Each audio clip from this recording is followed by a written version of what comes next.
അതെ, നമുക്ക് ആറ്റിങ്ങലിൻ്റെ രാത്രികാല കാഴ്ചകളൊന്ന് കണ്ടിട്ട് വന്നാലോ? അതുപോലെ നമ്മളെ ഈ ചാനൽ KL60 ധാന്യൂട്ടൻ എന്നാണ് ഇതിൻ്റെ പേര്. അത് നിങ്ങൾ ലൈക്ക് ചെയ്യുക, കമൻറ്റ് ചെയ്യുക, അതുപോലെ ഒന്ന് ഷെയർ ചെയ്യുക. പിന്നെ ആദ്യമായിട്ട് കാണുന്ന ആൾക്കാരാണെങ്കിൽ ജസ്റ്റ് ഒന്ന് സബ്സ്ക്രൈബ് ചെയ്ത് കഴിഞ്ഞാൽ ഞങ്ങൾക്ക് വീണ്ടും പോസ്റ്റ് ചെയ്യുന്ന ഇതേപോലുള്ള വീഡിയോസൊക്കെ നിങ്ങൾക്ക് ലഭിക്കുന്നതായിരിക്കും. അപ്പം നമുക്ക് ഒന്ന് ആറ്റിങ്ങലിൻ്റെ ഒരു 9 മണി കാഴ്ചകളിലോട്ട് ഒന്ന് പോയിട്ട് വരാം. ഞങ്ങൾ ഈ വീഡിയോ സ്റ്റാർട്ട് ചെയ്യുന്നത് ആറ്റിങ്ങൽ മാമം ജംഗ്ഷനിൽ നിന്നാണ് സ്റ്റാർട്ട് ചെയ്യുന്നത്. നമ്മൾ മുമ്പിലോട്ട് പോകുമ്പോഴത്തേക്ക് തന്നെ ഓണത്തിൻ്റെ ഒരു ചെറിയൊരു തിരക്ക് ഇങ്ങനെ കുറഞ്ഞ് വരുന്നതായിട്ട് കാണാം. കാരണം തിരക്ക് തുടങ്ങിയിട്ടില്ല. കാരണം അതിന് മുന്നോടിയായിട്ട് ഇനിയുണ്ട് ഒരു 10 ദിവസത്തോളം ഇനിയുണ്ട്. അപ്പോൾ അതിന് മുന്നോടിയായിട്ട് തന്നെ കടകളൊക്കെ ഒരുങ്ങി അതിൻ്റേതായ ചന്തത്തോടു കൂടി നിൽക്കുകയാണ്. അപ്പോൾ മാക്സിമം സ്റ്റോക്കുകളൊക്കെ കയറ്റിക്കൊണ്ടിരിക്കുന്ന കാഴ്ചകളാണ് നമ്മൾ മുമ്പിലോട്ട് പോകുമ്പോഴത്തേക്ക് കണ്ടുകൊണ്ടിരിക്കുന്നത്. കാരണം പല തരത്തിലുള്ള കടകളാണ് പുതിയ ലുക്കിൽ, പുതിയ രൂപത്തിൽ, പുതിയ ചന്തത്തിൽ ഒരുങ്ങി ചമഞ്ഞുകൊണ്ടിരിക്കുന്നത്. നമ്മൾ ആറ്റിങ്ങൽ 3 മുക്കിലോട്ട് എത്തിക്കൊണ്ടിരിക്കുകയാണ്. ഈ 3 മുക്ക് ജംഗ്ഷനിൽ നിന്നാണ് നമ്മൾ വെഞ്ഞാറമൂട് MC റോഡിലോട്ടൊക്കെ പോകുന്ന റോഡ് സ്റ്റാർട്ട് ചെയ്യുന്നത്. അവിടെ ചെല്ലുമ്പോഴത്തേക്കാണ് ആദ്യം നമുക്ക് കാണാൻ പറ്റുന്നത് വല സൈഡിൽ ഒരു ഇലക്ട്രിക് ഷോപ്പാണ്. അത് നല്ല ഭംഗിയോടുകൂടി ഇരിക്കുകയാണ്. പിന്നെ ഇടത് സൈഡിൽ നമ്മൾ സുന്ദരൻ തട്ടുകടയുടെ പുതിയ സ്റ്റൈലോ ലുക്കോട് കൂടിയിട്ടുള്ള ഒരു കട ഓപ്പൺ ആയിട്ടുണ്ട്. പിന്നെ അവിടെ നിന്ന് കുറച്ച് മുമ്പിലോട്ട് പോകുമ്പോഴത്തേക്ക് തന്നെ ചെറിയ തുണിക്കടകളും അതേപോലെ ഫർണിച്ചർ ഷോപ്പുകളും വീണ്ടും കുറച്ച് ഇലക്ട്രിക് കടകളും ഒക്കെ നമുക്ക് കാണാം. പിന്നെ ഇതിൻ്റെ ഇടയ്ക്ക് 1-2 തട്ടുകടകളുണ്ട്. നമ്മൾ മെയിൻ സ്പോട്ടുകളാണ് അതൊക്കെ. പിന്നെ മുമ്പിലോട്ട് പോകുമ്പോഴത്തേക്കാണ് നമ്മളെ IT ജംഗ്ഷൻ വരുന്നത്. കാരണം ആറ്റിങ്ങലിൻ്റെ ഒരു മുഖമുദ്രയാണ് നമ്മൾ ആറ്റിങ്ങൽ ITA എന്ന് പറയുന്നത്. അത് കഴിഞ്ഞ് മുമ്പിലോട്ട് പോകുമ്പോഴത്തേക്കാണ് വീണ്ടും നമ്മുടെ ആറ്റിങ്ങലിൻ്റെ ഒരു മുഖമുദ്ര എന്ന് പറയുന്ന നമ്മുടെ LIC ഓഫീസ് വരുന്നത്. പിന്നെ നമുക്ക് ആറ്റിങ്ങലിൻ്റെ ഒരു മുഖമുദ്ര എന്ന് പറഞ്ഞാൽ നമ്മളെ LIC ഓഫീസിൻ്റെ അടുത്തുള്ള പമ്പ് എന്ന് പറയുന്നത്. IOCയുടെ ഒരു പമ്പുണ്ട്. കാരണം ആറ്റിങ്ങലിലെ ഒട്ടുമിക്ക ആൾക്കാരും എണ്ണ അടിക്കണം എന്ന് തോന്നുമ്പോഴത്തേക്ക്, അകത്തോട്ടല്ല കേട്ടോ, നമുക്ക് വാഹനത്തിൽ എണ്ണ അടിക്കാനാണ് ഉദ്ദേശിച്ചത്. അതിന് വേണ്ടിയിട്ട് വരുന്ന സ്ഥലമാണ് IOC പമ്പ്. പിന്നെ അവിടെ പള്ളിയുണ്ട്, നമ്മൾ KFCയുടെ ഒരു ഔട്ട്ലെറ്റ് ഉണ്ട്. അതെല്ലാം കഴിഞ്ഞ് നമ്മൾ മുമ്പിലോട്ട് വരുമ്പോഴത്തേക്കാണ് വീണ്ടും ആറ്റിങ്ങലിൻ്റെ ഒരു മുഖമുദ്രയായിട്ടുള്ള Attingal KSRTC bus stand. Attingal KSRTC bus സ്റ്റാൻഡിൽ ഒരുവിധ ഉള്ള എല്ലാ ബസ്സുകൾക്കും സ്റ്റോപ്പുണ്ട്. ഒരുവിധമല്ല, ഇതുവഴി പോകുന്ന എല്ലാ ബസ്സുകൾക്കും സ്റ്റോപ്പുള്ള ഒരു സ്ഥലമാണ് ആറ്റിങ്ങൽ. പിന്നെ നമ്മൾ കുറച്ചുകൂടെ ഫ്രണ്ടിലോട്ട് വരുമ്പോഴത്തേക്ക് കിഴക്കേ നാലുമുക്ക് ജംഗ്ഷനിൽ നിന്നാണ് പാലസ് റോഡ് സ്റ്റാർട്ട് ചെയ്യുന്നത്. അതുപോലെ തന്നെ കോളേജ് ജംഗ്ഷൻ എന്നും അറിയപ്പെടും. കാരണം Attingal college, government boys high school, അതുവഴി അങ്ങോട്ട് പോകുമ്പോഴത്തേക്ക് ഐലം ഒക്കെ പോകുന്ന ആ റോഡ് സ്റ്റാർട്ട് ചെയ്യുന്നത് അവിടെ നിന്നാണ്. പിന്നെ നമുക്ക് പ്രൈവറ്റ് ബസ് സ്റ്റാൻഡ്, പിന്നെ പ്രൈവറ്റ് ബസ് സ്റ്റാൻഡിനോട് റിലേറ്റഡ് ആയിട്ട് അവിടെ ഒരുപാട് ടെക്സ്റ്റൈൽ ഷോപ്പുകളുണ്ട്. എല്ലാം അതിൻ്റേതായ ഓണത്തിൻ്റെ ഒരു ഗാംഭീര്യത്തോടു കൂടി അണിഞ്ഞൊരുങ്ങി നിൽക്കുന്ന കാഴ്ചകൾ നമുക്ക് കാണാൻ സാധിക്കും. നേരത്തേക്ക് നമുക്ക് മറ്റേ മുനിസിപ്പാലിറ്റി വരുന്ന ഭാഗത്ത് കുറേ ലൈറ്റിങ് കാര്യങ്ങളുണ്ടായിരുന്നു. ഒന്നും തുടങ്ങിയിട്ടില്ല, ഇനിയും ദിവസങ്ങളുണ്ട്. അതുപോലെ ആറ്റിങ്ങലിൻ്റെ ഒരു മാള്, ആദ്യമായിട്ടുള്ളൊരു മാള് ഓപ്പൺ ആവാൻ വേണ്ടിയിട്ടുള്ള എല്ലാ പരിപാടിയും നടന്നുകൊണ്ടിരിക്കുകയാണ്. നമ്മുടെ രാജകുമാരിയുടെ നേതൃത്വത്തിലുള്ളത്. രാജകുമാരിയുടെ മാനേജ്മെൻറ്റാണ് മാള് ഓപ്പൺ ചെയ്യുന്നത്. അപ്പോഴത്തേക്കാണ് നമ്മൾ മുമ്പിലോട്ട് വരുമ്പോഴത്തേക്ക് ചെറിയൊരു ആക്സിഡൻറ്റ് നമ്മളവിടെ കണ്ടത്. കാരണം ചെറിയൊരു കുഞ്ഞ് കണ്ടെയ്നറും പിന്നെ ഒരു KSRTC ബസ്സും കൂടെ ചെറുതായിട്ടൊന്ന് ഉരസിയതാണ്. അതിൻ്റെ ഒരു ബഹളം അവിടെ തുടങ്ങി. അതിൻ്റെ റിലേറ്റഡ് നമ്മൾ നാലുവരി പാതയിലെ ഒരു സൈഡ് മൊത്തം അങ്ങ് ബ്ലോക്കായി. കാരണം എങ്ങോട്ടും പോകാൻ പറ്റാത്ത അവസ്ഥയായി. ഇതിൻ്റെ ഇടയ്ക്ക് വലിയ കണ്ടെയ്നറുകളും അങ്ങ് കച്ചേരിയുടെ കഴിഞ്ഞ് അങ്ങ് വരേക്ക് നീണ്ട് അത് ഇനി ആ ബ്ലോക്ക് മാറ്റിയെടുക്കാൻ ഇച്ചിരി പാട് വേണം, കാരണം വാക്കല്ലാതെയാണ് വണ്ടി രണ്ടും കിടക്കുന്നത്, വലിയ രണ്ട് വണ്ടിയല്ലേ. അപ്പോൾ നമ്മൾ കച്ചേരി വരെ എത്തിയിട്ടുണ്ട്. കച്ചേരിയിൽ നിന്നാണ് നമുക്ക് ഇട സൈഡിൽ പഴയ ചിറങ്കി റോഡ്, BTS റോഡ് ഒക്കെ പോകുന്നത്. പിന്നെ നമുക്ക് പല സൈഡിലാണ് നമ്മളെ ഗവൺമെൻറ് ഓഫീസുകളൊക്കെ ഒരുപാടുള്ളത്. മിനി സിവിൽ സ്റ്റേഷനും, ആറ്റിങ്ങൽ പോലീസ് സ്റ്റേഷൻ, കോടതി, ആറ്റിങ്ങൽ വില്ലേജ് ഓഫീസ്, പിന്നെ ജയിൽ, ആറ്റിങ്ങൽ സബ് ജയിൽ, അതൊക്കെ വരുന്നതെല്ലാം കച്ചേരിയുടെ ബേസ് ചെയ്തിട്ടുള്ള പ്രദേശത്താണ് വരുന്നത്.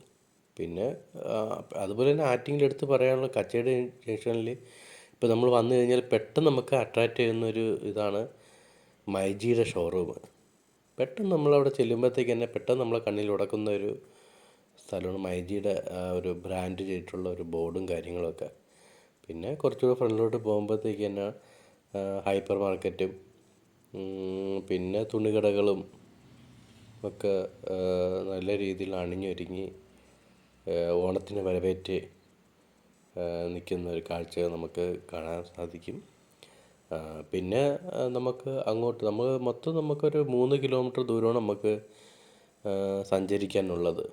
പിന്നെ ഇടത് സൈഡിൽ നമുക്ക് മിസ് ചെയ്യുന്ന ഒരു സ്ഥലം എന്ന് പറയുന്നത് നമ്മളെ ആറ്റിങ്ങൽ ടൗൺ ഹാൾ തന്നെയാണ്. കാരണം ഇപ്പോഴത്തെ ജനറേഷനിലുള്ള, അതായത് ഒരു 35-40 വയസ്സുള്ള ആൾക്കാർക്ക് പണ്ട് കാലത്ത് ഏറ്റവും കൂടുതൽ പോയിട്ടുള്ളൊരു ഹാളാണ് ടൗൺ ഹാള്. പിന്നെ കുറച്ചുകൂടെ ഫ്രണ്ടിലോട്ട് പോകുമ്പോഴത്തേക്ക് നമ്മൾ ആറ്റിങ്ങൽ പള്ളി, ക്രിസ്ത്യൻ പള്ളിയുണ്ട്. പിന്നെ ഇതാണ് നമ്മളെ LMS ജംഗ്ഷൻ എന്ന് പറയുന്നത്. ആറ്റിങ്ങൽ LMS ജംഗ്ഷൻ എന്ന് പറയുന്നത് നല്ല ഫേമസ് ആണ് എല്ലാവർക്കും. ദേക്കുട്ടി കാഴ്ചകളൊക്കെ കണ്ട് ക്യാമറ ഇങ്ങനെ പിടിച്ചുകൊണ്ടിരിക്കുകയാണ്. ഇടയ്ക്കൊന്ന് മാറിപ്പോയി ക്യാമറ പിടിച്ചപ്പോഴത്തേക്ക്. ഫ്രണ്ട് ക്യാമറ ഇട്ടതാണ്, അപ്പോഴത്തേക്ക് ബാക്ക് ക്യാമറ ആയിപ്പോയി. പിന്നെ വീണ്ടും ഫ്രണ്ടാക്കി. അപ്പോൾ കുറച്ചുകൂടെ ഫ്രണ്ടിലോട്ട് പോകുമ്പോഴത്തേക്കാണ് നമ്മൾ പാർക്കും മറ്റും വരുന്ന പ്രദേശം. ഇനി മുമ്പിലോട്ട് പോകുമ്പോഴത്തേക്ക് നമുക്ക് നമ്മൾ പൂവൻപാറ പാലം, കാരണം പൂവൻപാറ നദി എന്ന് പറയുമ്പോഴത്തേക്ക് എല്ലാവർക്കും അറിയാം, വാമനപുരം നദി ആണ് പേര് വരുന്നത്. അതിൻ്റെ അത് കഴിഞ്ഞ ഉടനെ പിന്നെ നമുക്ക് കാണുന്ന കാഴ്ച എന്ന് പറയുന്നത് ആലങ്കോട് പ്രദേശമാണ്. ആലങ്കോട് പ്രദേശത്തിൻ്റെ ഒരു പ്രത്യേകത എന്ന് പറയുമ്പോഴത്തേക്ക്, ഇപ്പോഴത്തെ ഒരു പ്രത്യേകത എന്ന് പറയുമ്പോഴത്തേക്ക് ഒരു ഫുഡ് സ്ട്രീറ്റിൻ്റെ ഒരു പ്രതീതിയാണ്. കാരണം നമ്മൾ ആ പാലം കഴിഞ്ഞ് അങ്ങോട്ട് പോകുമ്പോഴത്തേക്ക് തന്നെ ആണാടിൻ്റെ ഇറച്ചി എന്ന് പറഞ്ഞിട്ടൊരു വലിയ ബോർഡുണ്ട്. അതൊരു തുടക്കം മാത്രമാണ്. അത് കഴിഞ്ഞ് മുമ്പിലോട്ട് പോകുമ്പോഴത്തേക്ക് ഒരു ഫുഡിൻ്റെ വെറൈറ്റിയാണ് മുമ്പിലോട്ട് പോകുമ്പോഴത്തേക്കൊക്കെ ഞങ്ങൾക്ക് കാണാൻ കഴിയുന്നത്. കാരണം അങ്ങോട്ട് പോയി കഴിഞ്ഞാൽ നമുക്ക് എന്ത് ഫുഡ് കഴിക്കണമെങ്കിലും നമ്മുടെ ബഡ്ജറ്റിനനുസരിച്ച് പല രീതിയിലുള്ള കടകൾ മുമ്പിലോട്ടുണ്ട്. കാരണം കുഴിമന്തി ആയാലും അല്ലാതെ നമ്മൾ തനി നാടൻ ടൈപ്പ് ആഹാരങ്ങളായാലും പല രീതിയിൽ പല രൂപത്തിൽ അവിടെയുണ്ട്. ഈ കാണുന്നതാണ് ഞാൻ പറഞ്ഞില്ല ആണാടിൻ്റെ ഇറച്ചി എന്ന് പറയുന്നത്. രണ്ട് സൈഡിലും ഉണ്ട്. അതൊക്കെ കഴിഞ്ഞ് വീണ്ടും പോകുമ്പോൾ ഇതിൻ്റെ ഇടയ്ക്കിടയ്ക്ക് ചെറിയ ഫർണിച്ചർ ഷോപ്പുകളുണ്ട്. അതുപോലെ തന്നെ ഇലക്ട്രിക് ഷോപ്പുകളും ഒക്കെ ഓപ്പണാണ്. ഇപ്പോൾ രാത്രി 10 മണി വരെയൊക്കെ ഓണമായതുകൊണ്ട് ഓപ്പണാണ്. അപ്പോൾ കാണാൻ അത്യാവശ്യം റഷും കാര്യങ്ങളും ഉണ്ട് ഈ കടകളിലൊക്കെ. ഈ കടകളിൽ വരുന്ന ആൾക്കാരെ പ്രതീക്ഷിച്ചാണ് നമ്മൾ ഫുഡ് റിലേറ്റഡ് ഷോപ്പ് എല്ലാം ഓപ്പൺ ചെയ്തിരിക്കുന്നത്. അതൊരു 11-12 മണി വരെ ഈ പ്രദേശങ്ങളിൽ സാധാരണ ഒരു കാഴ്ചയാണ് ഓപ്പണായിരിക്കുക എന്നുള്ളത്. രാത്രിയിലൊക്കെ വിശന്നാലും ഞങ്ങൾ വരുന്ന ഒരു സ്പോട്ടാണ് ആലങ്കോട് എന്ന് പറഞ്ഞാൽ. ആലങ്കോട് വന്നു കഴിഞ്ഞാൽ രാത്രി ആയാലും ഫുഡ് കിട്ടും, ഏതെങ്കിലും ഒരു കടകൾ ഉണ്ടാവും. നമ്മൾ ആലങ്കോട് പിന്നെ എടുത്ത് പറയാനുള്ള ഒരു ഷോപ്പ് എന്ന് പറയുന്നത് ആലങ്കോടിൻ്റെ സെൻറ്റർ എന്ന് പറയുന്ന കടയാണ്. ആലങ്കോടിൻ്റെ സെൻറ്റർ എന്ന് പറഞ്ഞാൽ മട്ടൻ്റെ വെറൈറ്റി ഫുഡ് കിട്ടുന്ന ഒരു പ്ലേസാണ്. കാരണം അവിടെ കിട്ടാത്ത മട്ടൻ വിഭവങ്ങൾ വേറെ ഒന്നുമില്ല. അപ്പോൾ അതിലോട്ട് പോകുന്നതിന് മുന്നേ നമുക്ക് ഇനിയിപ്പോൾ 2-3 ദിവസത്തിനകത്ത് ഓപ്പൺ ചെയ്യാൻ പോകുന്ന ഒരു കടയാണ് അറേബ്യ. കാരണം നമ്മൾ ചെല്ലുമ്പോഴത്തേക്ക് തന്നെ എടുത്തറിയാൻ പറ്റും കടയുടെ ഒരു രൂപമാറ്റം. അപ്പോൾ നമ്മൾ ഇനി അടുത്തത് നമ്മൾ പോകുന്നത് സെൻറ്റർ ഹോട്ടലിൻ്റെ ഫ്രണ്ടിലോട്ടാണ്. ആലങ്കോട് ജംഗ്ഷൻ തന്നെയാണ് സെൻറ്റർ ഹോട്ടലിൽ. 2-3 ഉണ്ട്. ഓൾഡ് സെൻറ്ററും ഉണ്ട്, പുതിയ സെൻറ്ററും ഒക്കെ ഉണ്ട്. കാരണം സെൻറ്റർ എന്ന് പറയുമ്പോൾ ആദ്യം നമ്മൾ വായിൽ വരുന്ന രുചി ഏതെന്നറിയാമോ? എൻ്റെ വായിൽ വരുന്ന രുചി എന്ന് പറയുന്നത് സെൻറ്റർ ഹോട്ടലിലെ തോരനാണ്. കൊടൽത്തോരൻ എന്ന് പറഞ്ഞ സാധനം. അത് ചോറിൻ്റെ കൂടെ ആയാലും അത് മാത്രം മതി, വേറെ ഒന്നും വേണ്ട. അതിൻ്റെ ടേസ്റ്റ് എന്ന് പറഞ്ഞാൽ ഒരു ഒന്നൊന്നര ടേസ്റ്റാണ്. ഇപ്പം തന്നെ ഞാനിത് പറയുമ്പോഴത്തേക്ക് എൻ്റെ വായിൽ കപ്പലോടുന്ന രീതിക്കുള്ള വെള്ളം വന്നു തുടങ്ങി. സൂപ്പർ ടേസ്റ്റ് എന്ന് വെച്ചാൽ സൂപ്പർ ടേസ്റ്റാണ്. അത് നമ്മൾ കഴിച്ച് നോക്കിയെങ്കിൽ മാത്രമേ നമുക്ക് അതിൻ്റെ ഒരു ടേസ്റ്റ് മനസ്സിലാവുള്ളൂ. പിന്നെ അങ്ങോട്ട് പോകുമ്പോഴത്തേക്ക് തന്നെ പല തരത്തിലുള്ള ഫുഡ് റിലേറ്റഡ് കടകളാണ്. കുഴിമന്തി സ്പെഷ്യല്, പിന്നെ ബിരിയാണി സ്പെഷ്യല്, അങ്ങനെയുള്ള കടകളാണ് വീണ്ടും നമ്മൾ മുമ്പിലോട്ട് പോകുമ്പോഴത്തേക്കുള്ളത്. പിന്നെ ഇതിൻ്റെ ഇടയ്ക്ക് ചെറിയ ബഡ്ജറ്റ് ഫാമിലീസിനൊക്കെ കഴിക്കാൻ പറ്റിയ തട്ടുകടകൾ ഇതിൻ്റെ ഇടയ്ക്കുണ്ട്. അതേപോലെ ജ്യൂസ് ഷോപ്പുകൾ. ഇതൊക്കെ ഇപ്പം ആലങ്കോട് ഭാഗങ്ങളൊക്കെ എപ്പോഴും 24 hours ഇപ്പോൾ കടകളുണ്ട്. അവിടെ ഇപ്പോൾ ഓപ്പണാണ്. അതുപോലെ നമ്മളെ ചാനൽ ഇഷ്ടപ്പെട്ടാൽ ലൈക്ക് ചെയ്യാൻ മറക്കല്ലേ.